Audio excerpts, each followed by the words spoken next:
प्रियात्मन सप्रेम जय जीव। आदि मुनीश्वर योगेश्वर परम पूज्य सत्य सम्राट सदगुरुदेव सिमनी जी का वचनामृत से एक बूंद। धारणा। धारणा धरने या पकड़ने को कहते हैं। धरना या पकड़ना शब्द किसके लिए आ सकता है? धरना या पकड़ना उसके लिए आता है जो भाग रहा हो, दौड़ रहा हो। शरीर के भीतर कौन ऐसा है जो भागता फिरता है, जो चंचल है, जिसके कारण अचंचल भी चंचल हो रहा है? इसका नाम मौन है। इसी मौन को पकड़कर बाहर से भीतर की ओर लाना धारणा है। ध्यान। बाहर की ओर, बाहर की मूर्तियों को स्थूल आँखों से देखना, दर्शन करना या देखना कहलाता है। पर मौन को मोड़कर भीतर की ओर या केंद्र की ओर करके स्थूल आँखों को मूंद कर या बंद कर भीतर ही भीतर मन की सहायता से अपनी मूर्ति या अपने आप को देखना ध्यान कहलाता है। आंखें बंद करने पर सिवाय अपने आप को कोई किसी दूसरे को नहीं देख सकता है, परंतु अपने आप को या अपनी मूर्ति को बिना स्थूल आँखों के देखना ध्यान है। आंखें बंद करने पर सिवाय अपने आप को कोई किसी दूसरे को नहीं देख सकता, परंतु अपने आप को या अपनी मूर्ति को मनुष्य बिना स्थूल आँखों की सहायता के भी आंखें बंद रहने पर भी देख सकता है।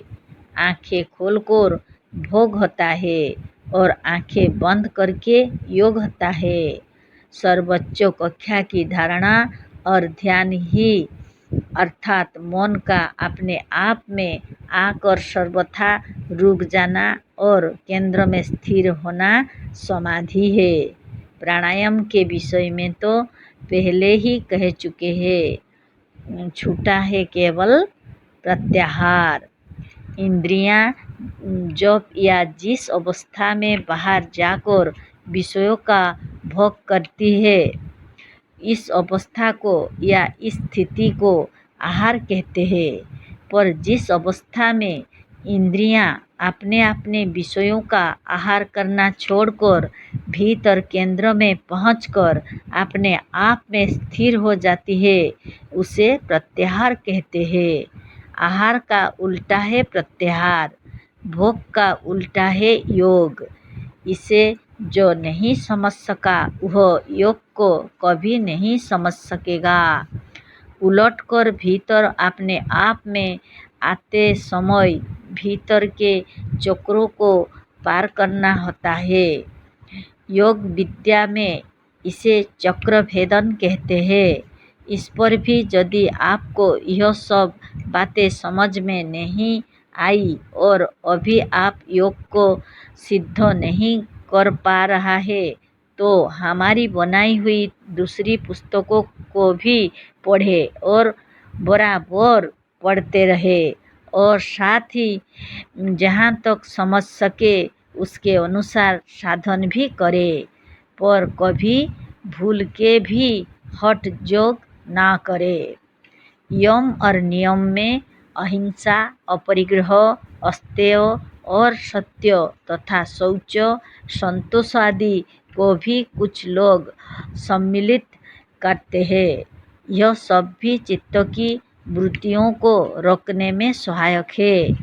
अपने को या किसी दूसरे को दुख देना, दुखी करना भी हिंसा है।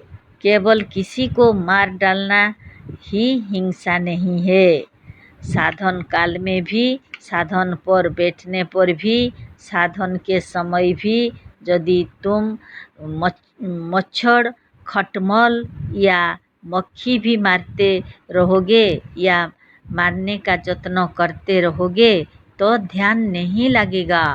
किसी भी दूसरे को या दूसरे की वस्तु को या अपने को छोड़कर किसी दूसरी चीज़ को अपने साथ या अपने पास रखना परिग्रह है और योग करते समय सबको छोड़कर, सबका साथ छोड़कर, सब वस्तुओं को मन से भी त्याग कर ईश्वर से यम नियम के तमाम अंगों चित्तों की वृत्तियों को भीतर की ओर लाने में सहायक है। हमने अपनी बनाई हुई पुस्तक सचित्र योग साधन और योग दर्शन शास्त्र नाम की पुस्तकों में इनका वर्णन विस्तार में लिख दिया है, वही देख लेना चाहिए। जय जीव।